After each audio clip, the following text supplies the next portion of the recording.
പിള്ളേരെ കേട്ടോ നിന്നോടാരാ പറഞ്ഞേ?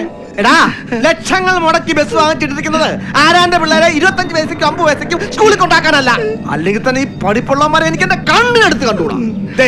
ഈ ഞാൻ ഒരൊറ്റ ക്ലാസ് പഠിക്കാതെ ഈ നിലയിലെത്തിയത് അത് നിനക്കറിയാവോ? അത് പെരുമാറ്റത്തിന് ഞങ്ങൾക്ക് മനസ്സിലായി. എന്താ എന്നിട്ട് എന്ത് നല്ല പെരുമാറ്റം എന്ന് പറയായിരുന്നു. നമുക്കും ഇല്ലേ സാറേ പിള്ളേര്? എന്റെ കുട്ടികളും ഈ ബസ്സിനെ ആശ്രയിച്ചാ സ്കൂളിൽ പോണത്. അതുകൊണ്ടാ പിന്നെ ഞങ്ങള്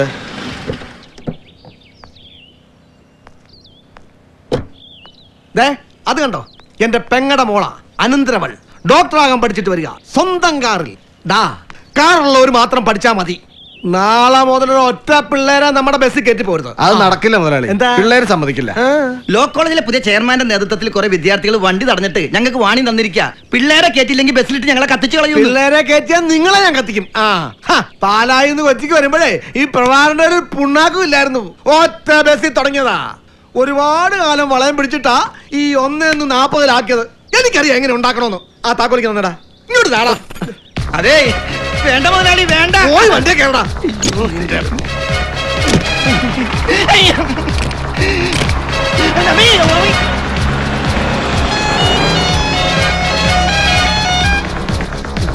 മുതലാളി ഞാൻ പറഞ്ഞ കേൾക്ക്. വേണ്ട വേണ്ട ഓടാ.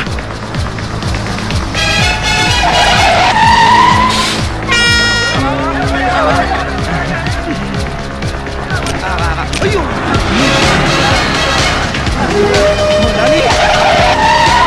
വേണ്ട മുതലാളി, ആ പിള്ളേര് കേറിക്കോട്ടെ. ഓടാ, അവരുടെ ഓടി പഠിക്കട്ടാ.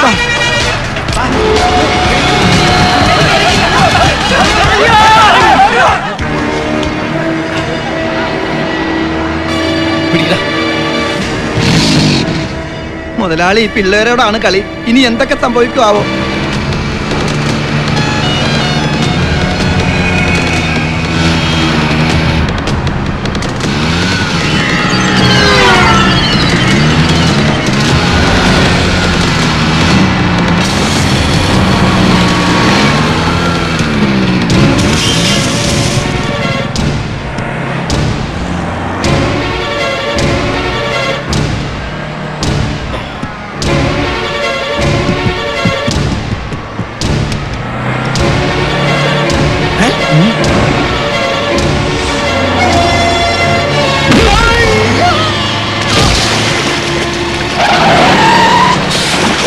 സ്റ്റുഡൻസിന്റെ അടുത്താണോടോ തന്റെ കളി? പൂത്താങ്കിരി. വണ്ടി വേണമെങ്കിൽ കോളേജിൽ നിർത്തോ. ഇതാ മുതലാളി ഞാൻ വേണ്ട വേണ്ട എന്ന് പലവട്ടം പറഞ്ഞത്. ഇമാതിരി ചവിട്ടന്റെ ലൈഫിൽ ആദ്യമായിട്ട് കാണുക. വല്ലതും പറ്റിയ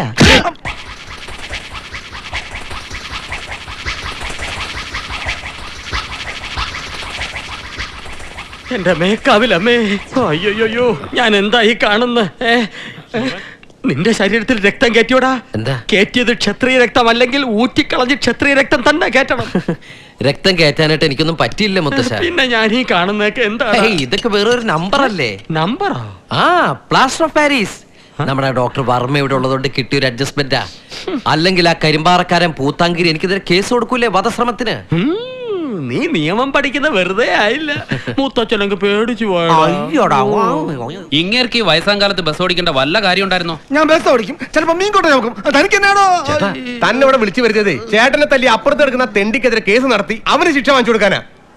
അവനാ ഇങ്ങേർക്കെതിരെ ആദ്യം കേസ് കൊടുത്തത്. ഇനി ഇങ്ങേർക്ക് ശിക്ഷ കിട്ടാതിരിക്കാനുള്ള വഴിയാണ് നമ്മൾ ആലോചിക്കേണ്ടത്. ഇനി സാക്ഷിയുടെ മൊഴി പോലെ ഇരിക്കും കേസിന്റെ വിധി.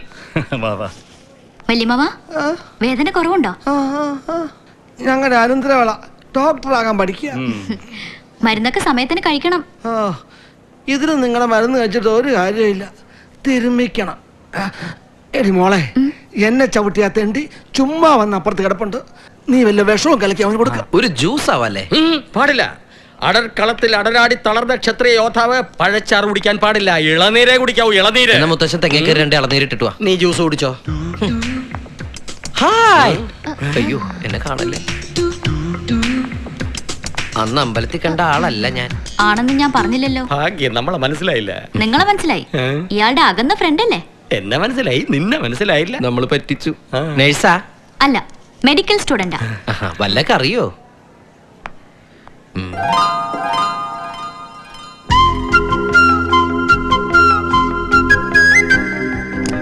അറിയിക്കേണ്ടവരൊക്കെ അറിയിച്ചോ? അയ്യോ, എന്റെ കൊച്ചുമോൻ എന്താ പറ്റിയേ? എനിക്കെന്താ പറ്റിയേ? അല്ല, തല്ല് കേസല്ലേ ആ. പോലീസിൽ അറിയിച്ചോന്ന് ചോദിച്ചതാ. ഓ വെറുതെ ഭയചകിതനാക്കി. എന്നെയും ഇതെന്താ കൊടിമരമോ? അല്ല കുത്തമ്മീനാറാ. കുത്താനുള്ള അസുഖമൊന്നും എനിക്കില്ല. അത് തീരുമാനിക്കേണ്ടത് പേഷ്യന്റ് അല്ല. ഞാൻ യഥാർത്ഥ പേഷ്യന്റ് അല്ല. അഡ്ജസ്റ്റ്മെന്റ്. പക്ഷെ റെക്കോർഡിൽ നിങ്ങൾ പേഷ്യന്റ് ആണ്. എനിക്ക് എന്റെ ഡ്യൂട്ടി ചെയ്തേ പറ്റൂ. അടുത്തിരിക്കുന്നവന്റെ കഴുത്തെ പിടിക്കാനുള്ള മരുന്നാണോ കയറ്റിയത്?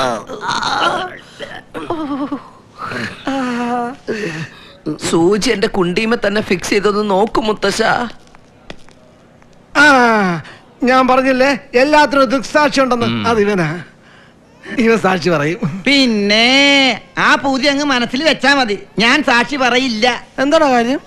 വേണ്ട വേണ്ട എന്ന് പറഞ്ഞ എന്നെ മുതലാളി ചെളി പുരണ്ട കൈകൊണ്ട് തല്ലിയില്ലേ, അതെനിക്ക് ഫീൽ ചെയ്തു. എന്നാ ഞാൻ രാജി വെച്ചിരിക്കുന്നു. പോടാ പറ്റി. പോടാ പോടാ പോടാ. സാക്ഷി പറയാൻ എന്നോടെ ഈശി പൂശി. ഏതായി താടിക്കാരൻ? പഴക്കച്ചവടക്കാരനാണോ?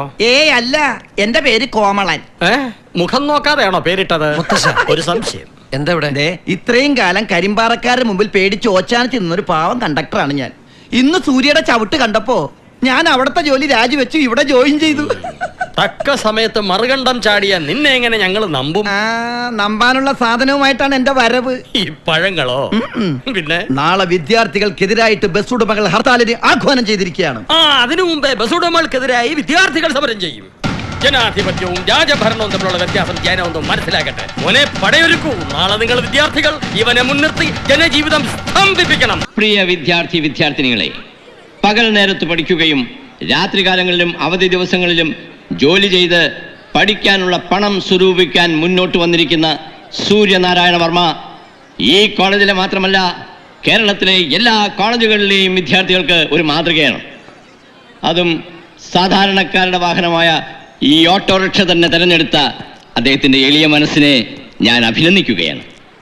ഈ ഓട്ടോക്ക് ചേർന്നൊരു പേര് ഞാൻ തന്നെ ഇടണമെന്ന് പറഞ്ഞപ്പോൾ എനിക്ക് ഏറ്റവും ഉചിതമെന്ന് തോന്നിയ പേര് ഞാൻ നിർദ്ദേശിക്കുകയായിരുന്നു.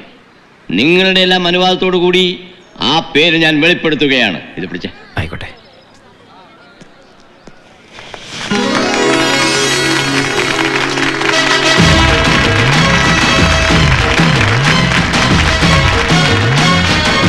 ഉദ്ഘാടനം നിർവഹിച്ച നമ്മുടെ പ്രിൻസിപ്പൽ സാറിനും എന്നെ സഹായിച്ച നിങ്ങൾക്കെല്ലാവർക്കും എൻ്റെ ആത്മാർത്ഥമായ നന്ദി. ആരോടുമുള്ള വാശിക്കല്ല ഈ ഉദ്യമം, മറിച്ച് വീട്ടുകാരെ ബുദ്ധിമുട്ടിക്കാതെയുള്ള പഠിപ്പിന് വേണ്ടിയിട്ടാണ് ഞാൻ ഈ വാഹനം സ്വന്തമാക്കിയത്. എനിക്ക് ക്ലാസ്സുള്ള ദിവസങ്ങളിലും ഈ ഓട്ടോയുടെ സേവനം സാധാരണ ജനങ്ങൾക്ക് ലഭ്യമാവാൻ വേണ്ടി ഞാനൊരു പാർട്ട് ടൈം ജോലിക്കാരനെ ഓട്ടോ ഡ്രൈവറായി നിയമിച്ചിട്ടുണ്ട്. ഞാൻ അദ്ദേഹത്തെ പരിചയപ്പെടുത്താം. മിസ്റ്റർ കോമളൻ. കാരണവരെ കാത്തോളേ. ഈശ്വര, ഈ കൊച്ചി രാജാവിന് നല്ല ഓട്ടോ ഉണ്ടാവണേ. ഈ ഓട്ടോ ഉദ്ഘാടനം ചെയ്ത പ്രിൻസിപ്പളിന് നല്ലത് മാത്രം വരുത്തണേ. You proceed. ഈശി പൂശി.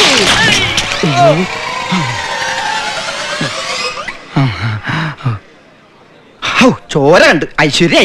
Sorry sir. എടുത്തോണ്ട് പോടോ ഈ പണ്ടാരം.